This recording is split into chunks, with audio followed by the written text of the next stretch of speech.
আসসালামু আলাইকুম এভরিওয়ান, কেমন আছেন সবাই? আশা করি সবাই অনেক ভালো আছেন। আল্লাহ তাআলার অশেষ রহমতে আমরাও ভালো আছি। লাইফস্টাইল অফ আফরোজা চ্যানেলে আপনাদের সবাইকে স্বাগতম। কাছে দূরে দেশ ও দেশের বাহিরে যে যেখান থেকে বসে আজকের ভিডিওটি দেখছেন সবাইকে জানাই অসংখ্য অসংখ্য ধন্যবাদ। এই মুহূর্তে যারা আমার ভিডিওটি দেখা শুরু করেছেন প্লিজ মনে করে একটি লাইক দিয়ে শুরু করবেন।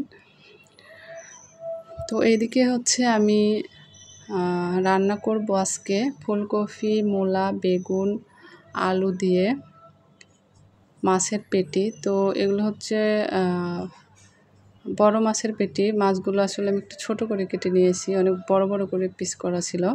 তো এটা হচ্ছে যে ওই যে সেদিন বললাম যে মা আমার বাবার বাড়ির পুকুরের মাছ, তো মাঝখানে কয়েকদিন খাওয়া হয়েছিল না অসুস্থতার কারণে। আর এমনিতেও এখনও আমি অসুস্থ, এখনও পুরোপুরি সুস্থ না।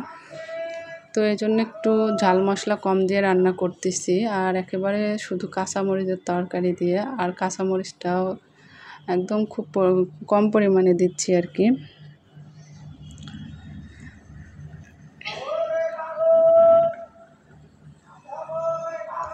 তো আমি যখন ভয়েস দিচ্ছিলাম তখন একটু হচ্ছে নয়েজ আসতে পারে, কারণ সব কাগজ খাতা কাগজ যে কিনে না, ওই মামাটা হাঁক দিচ্ছিল।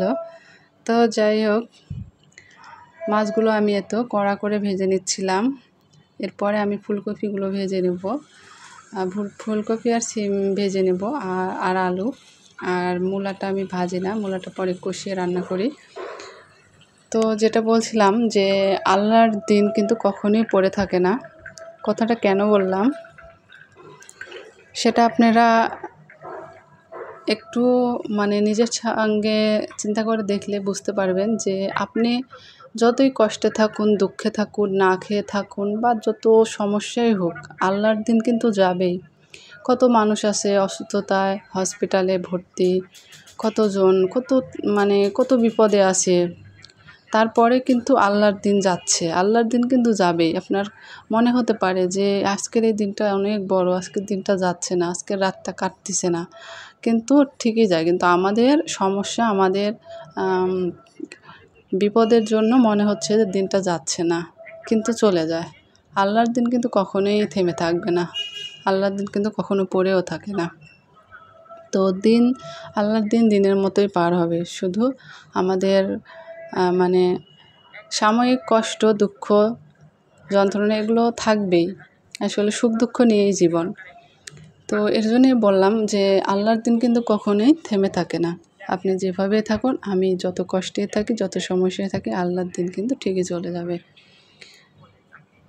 তো এই তো আমি আপনাদের সঙ্গে কথা বলতে বলতে আমি মশলাটাকে কষিয়ে নিচ্ছিলাম, আর খুব কম পরিমাণেই আমি মশলা দিয়ে রান্না করতেছি।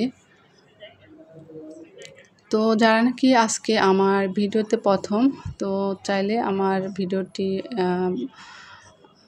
দেখে আমার চ্যানেলটিকে সাবস্ক্রাইব করে রাখতে পারেন, এবং একটি ছোট্ট করে কমেন্ট করে গেলে আমিও সেই কমেন্ট ধরে আপনাদের পরিবারে যাব। আর আরেকটা কথা, যে কমিউনিটিতে পোস্ট কমেন্ট করলে সেটা খুব তাড়াতাড়ি বোঝা যায়, আর এত কমেন্টের ভিড়ে আসলে ভিডিওতে কমেন্ট করলে খুঁজে পাওয়া যায় না।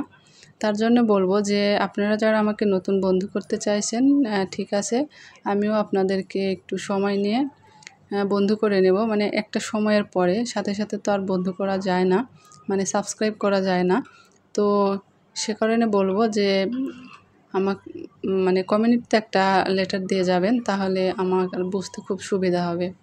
তো যাই হোক, এদিকে আমি হচ্ছে ফুলকপি, মূলো আর আলু, বেগুনটা কষিয়ে নিচ্ছি। ফুলকপিগুলো কিন্তু আমি ভেজে নিয়েছি, ফুলকপিগুলো একটু ভেজে নিলেই কিন্তু ভালো হয়। আর একদমই কম সব কিছু দিয়েছি, আর বিশেষ করে কাঁচামরিচের জন্য কিন্তু কালারটা খুব ভালো আসছে না। তো কালারের জন্য না, আমার নিজেকে সুস্থ থাকতে হবে। আর এই যে মরিচগুলো নিয়েছি, মরিচগুলো অনেক পরিমাণে ঝাল, এর জন্য আমি খুব কম মরিচ দিয়েছি আর কি।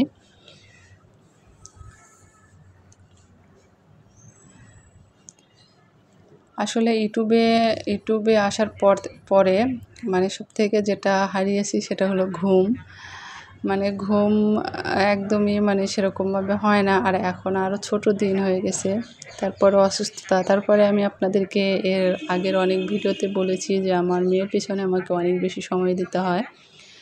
তারপরে এদিকে দেখা যায় অনেক রাত পর্যন্ত ভিডিও এডিট না মানে সবার ভিডিও দেখা, লাইক কমেন্ট করা এবং তার কমেন্টে রিপ্লাই দেওয়া। তবে আমি কিছুদিন এই অসুস্থ যখন মেডিকেলে ভর্তি হয়েছিলাম আর কি, তারপর থেকে আমি খুব কম কমেন্টে রিপ্লাই দিচ্ছি, মানে সব কিছু মিলে আর হয়ে উঠছে না, এজন্য আর কি।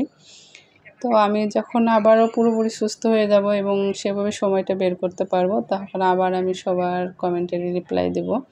তো আমি শুধু লাভ রেখ দিই। আর এখন আর দুটো একটা যেটা মনে হয় যে আমার রিপ্লাই দেওয়া প্রয়োজন, তো তখন সেটাকে রিপ্লাই দিই। তো যাই হোক, এই তো আপনাদের সঙ্গে কথা বলতে বলতে আমি কিন্তু সবগুলো তরকারি কষিয়ে তারপরে গরম পানি দিয়েছিলাম ঝোলের জন্য। এরপরে আমি মাছগুলো দিয়ে দিয়েছি, তারপরে হচ্ছে ধনিয়া পাতা দিয়ে দিলাম একটু। তো এখন শীতের সময় সব রকম সবজি পাওয়া যাচ্ছে, যদিও সবজির দাম অনেকটা বেশি, তো এরকম থাকবেই কারণ সব জিনিসেরই দাম বেশি।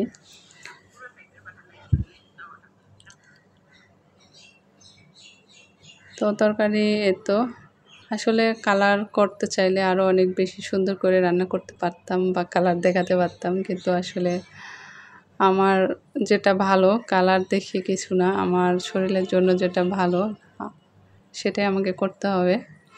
তো যাই হোক, তো আমি একদম মানে আমার রান্নাটা প্রায় হয়ে আসছে।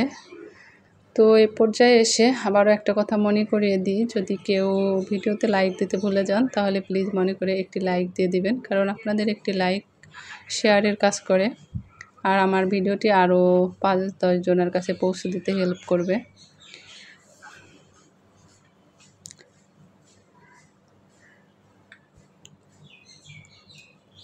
তো এদিকে আমার রান্নাটা হয়ে গেছে আর আমি হচ্ছে গোসল করে তারপরে খেতে বসে গিয়েছিলাম।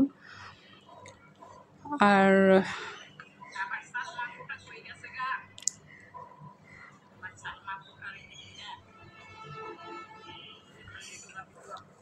তো যাই হোক, আমি খেতে খেতে আপনাদের থেকে বিদায় নিচ্ছি। তো পরবর্তী আরেকটি নতুন দিনে নতুন আরেকটি ভিডিও নিয়ে চলে আসব। সে পর্যন্ত সবাই ভালো থাকবেন, সুস্থ থাকবেন। আল্লাহ হাফেজ।